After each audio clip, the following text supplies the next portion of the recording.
मङ्गल हो। तपाईहरुले अलरेडी जीवनमा धेरै काम गर्नुहुन्छ। कसैले होसमा गर्नुहुन्छ, कसैले बेहोसमा गर्नुहुन्छ। गर्नलाई अलरेडी प्रत्येक दिन सबैले काम गर्नुहुन्छ। चारवटा काम गर्नुस्। म तपाईहरुलाई निर्देशन गर्छु, चारवटा काम गर्नुस्। यसलाई साक्षात्कार गर्नुस् है, मनन मात्रै हैन, साक्षात्कार गर्नुस्। आत्मै भित्र राख्नुस् भने हो। भित्रै राख्नु होला। चारवटा कार्य सम्झिराख्नुस् सबैले। अनि गर भनेको कुरो नगर्ने, अनि त्यसपछि नगर्ने कुरा गर्दै हिँड्ने, अनि दुखी भइन्छ नि त। जो कुरो भनिन्छ त्यो गर्न पर्यो। पहिलो कुरो कुनै तीर्थस्थलमा देवस्थलमा गएर बस्नुस्, त्यहाँको प्रसाद ग्रहण गर्नुस्। तपाईको मनमा कस्तो प्रकारको प्रभाव पर्छ अनि त्यो मलाई जानकारी गराउनुस्।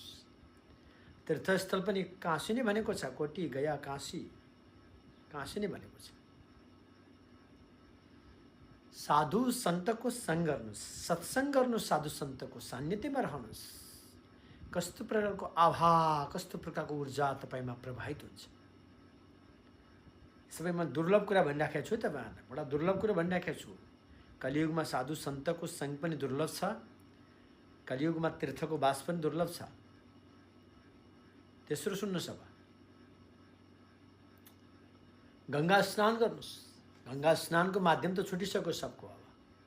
कम से कम 1 महिनामा 2 दिन गंगा स्नान गर्नुस्। पुरै गएर गंगामा डुबकी लगाउनुस्। कम से कम 10 मिनट गंगामा डुबकी लगाएर बस्नुस्।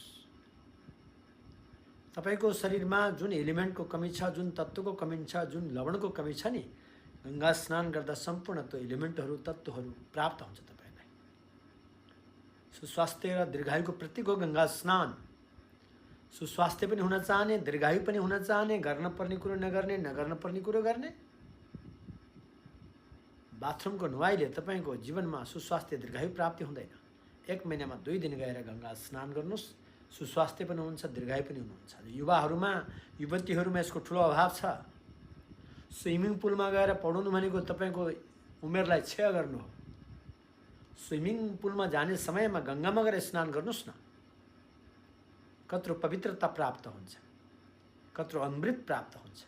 चतुर्थ हो परमात्माको पूजा गर्नुस्, अर्चना गर्नुस्, वन्दना गर्नुस्। शिवजीको पूजा गर्नुस्, विष्णु भगवानको वन्दना गर्नुस्, शक्तिकी प्रतीक दुर्गा माताजीको अर्चना गर्नुस्।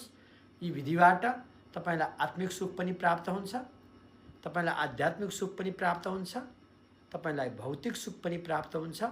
तपाईको यहलौकिक पनि मांगलिक बन्छ, परलोक पनि मांगलिक बन्छ। नारायण मंगल होस्।